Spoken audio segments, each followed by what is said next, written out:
Maulana Azad national fellowship बंद किए जाने के खिलाफ अब भी लोगों में नाराजगी है। इस हवाले से आज पूरे असम में Indian union of Muslim league के मुस्लिम स्टूडेंट्स फेडरेशन ने जोरदार मुजाहरा किया।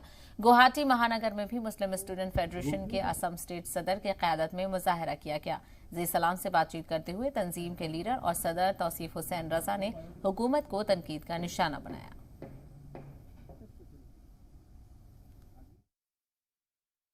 आज सबसे बड़ा एक स्टेप लिया भारत सरकार ने, जो एजुकेशन से माइनॉरिटी को कैसे हटाया जाए।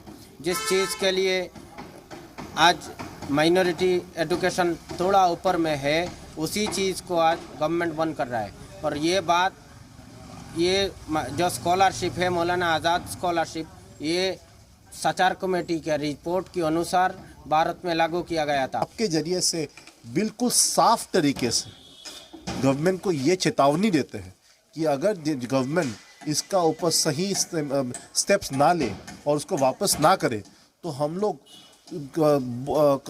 पार्लियामेंट का अंदर और पार्लियामेंट का बाहर बहुत ही जोरदार तरीके से प्रोटेस्ट करने के लिए मजबूर हो जाएंगे।